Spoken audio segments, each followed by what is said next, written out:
Hindi highway में आप सबों का स्वागत है। आज के वीडियो में मैं सूरदास के पद ऊधो मन माने की बात का भावार्थ आपको बताने जा रहा हूँ। इस पद का प्रसंग कृष्ण और कुब्जा के प्रेम प्रसंग के साथ जुड़ता है। गोपियों को इस बात का पता चल गया है कि कृष्ण मथुरा जाकर कुब्जा के प्रेम में पड़ गए हैं और यही कारण है कि उन्होंने गोपियों की उपेक्षा कर दी है, उन्हें भुला दिया है। आगे बढ़ने के पहले यह आवश्यक है कि आप कुब्जा के बारे में थोड़ी जानकारी प्राप्त कर लें। कुब्जा कंस की दासी थी। पीठ पर कुबर होने के कारण उसका नाम कुब्जा पड़ गया था। लेकिन कुब्जा अत्यंत रूपवती थी।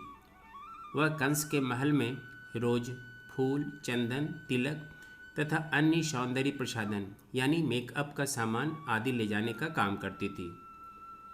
कृष्ण की कृपा से कुब्जा का कुबर खत्म हो गया और वह पहले से भी ज़्यादा रूपवती हो गई।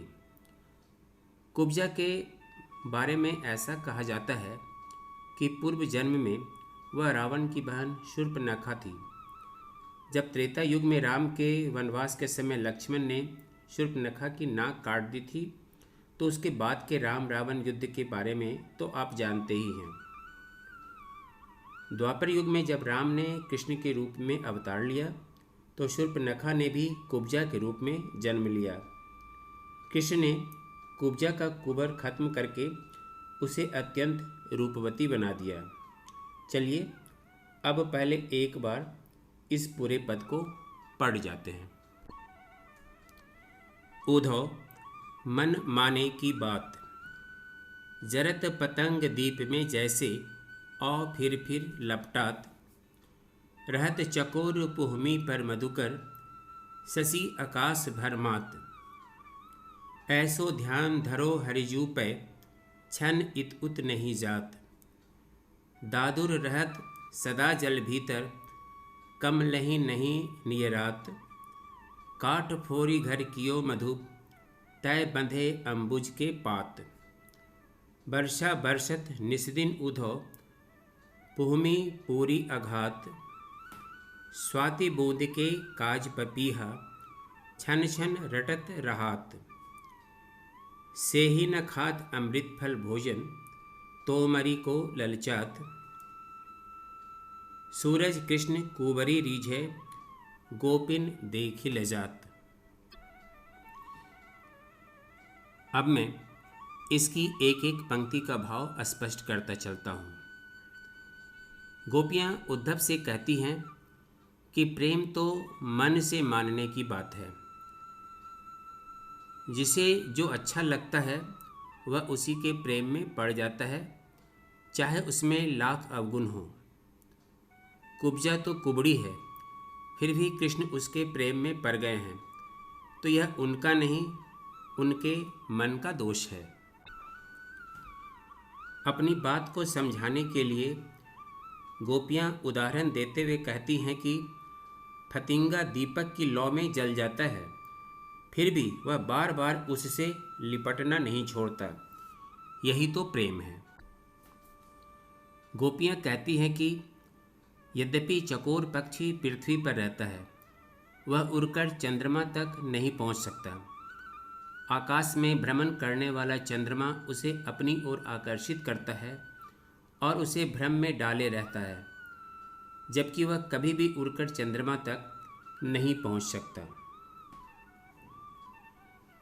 गोपियां चकोर पक्षी से अपनी तुलना करते हुए कहती हैं कि चकोर पक्षी की तरह हमारा ध्यान भी कृष्ण पर ही हमेशा लगा रहता है। क्षण भर के लिए भी हमारा ध्यान इधर उधर नहीं जाता है, हमेशा उन्हीं को याद करता रहता है।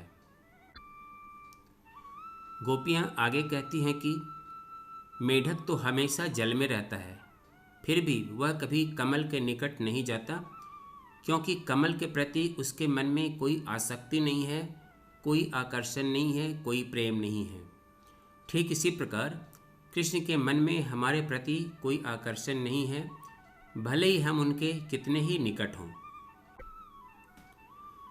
गोपियाँ उदाहरण देते हुए कहती हैं भंवरा तो काठ को काटकर उसमें अपना घर बनाता है, फिर भी वह कमल की कोमल पंखुड़ियों के भीतर बंदी बन जाता है। वह चाहे तो पंखुड़ियों को काटकर बाहर निकल सकता है, लेकिन ऐसा नहीं करता और अंदर ही अंदर घुट घुट कर अपने प्राण दे देता है। यह उसका प्रेम ही है कि वह कमल की पंखुड़ियों को नुकसान नहीं पहुंचाना चाहता। आगे गोपियां कहती हैं कि हे उद्धव सुनो, वर्षा ऋतु में रात दिन पानी बरसता रहता है, जिससे पृथ्वी पूरी तरह तृप्त हो जाती है, उसकी प्यास बुझ जाती है। लेकिन पपीहा उस वर्षा का जल नहीं पीता, क्योंकि वह केवल स्वाति नक्षत्र की बूंदों को ही पीता है। वह स्वाति नक्षत्र की बूंद के लिए पीऊ पीऊ की रट लगाता रहता है। कारण यह है कि उसका एक निष्ठ प्रेम स्वाति नक्षत्र से ही है। प्रेम में रुचि का उदाहरण देते हुए गोपियां कहती हैं कि साही नामक एक जंगली जीव को जंगल के मीठे फल अच्छे नहीं लगते, वह तो कड़वी लौकी को ही खाना पसंद करता है। यही दशा कृष्ण की है, तभी तो उन्होंने हमें त्याग दिया और कुब्जा के प्रेम में पड़ गए हैं। पद की अंतिम पंक्ति में गोपियां निष्कर्ष रूप में कहती हैं, कृष्ण का प्रेम भी चकोर, दादुर, भंवरा, पपीहे तथा साही के समान है, तभी तो वे हम गोपियों को छोड़कर कुब्जा पर मर मिटे हैं। लेकिन जब भी वे हमारे साथ प्रेम को याद करते हैं, हमारे साथ प्रेम भरे पल को याद करते हैं, तो लज्जित हो जाते हैं। लेकिन किया भी क्या जा सकता है, क्योंकि मन पर किसी का वश नहीं चलता। अगर इस पूरे पद के सारांश के रूप में कहना चाहें तो यह कहा जा सकता है कि प्रेम किसी व्यक्ति या वस्तु में नहीं होता, वह तो देखने वाले की आंखों में होता है। ये तो हुआ पद का भावार्थ। अब इस पद के कलागत सौंदर्य को देखें।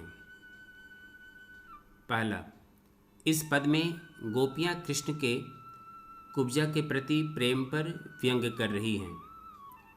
दूसरा, पद के मन माने पुहुमी पर ध्यान धरो, वर्षा वर्षत, पुहुमी पूरी और रहट राहत में अनुप्रास अलंकार है।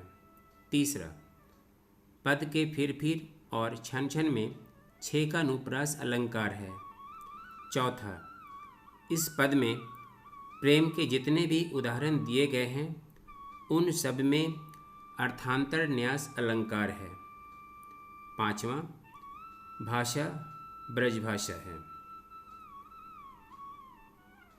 आशा है आपको इस पद का भावार्थ अच्छी तरह से समझ में आ गया होगा। बस आज के वीडियो में इतना ही।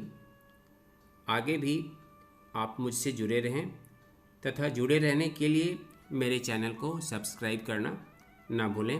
अगले वीडियो में आपसे फिर मिलता हूँ। धन्यवाद।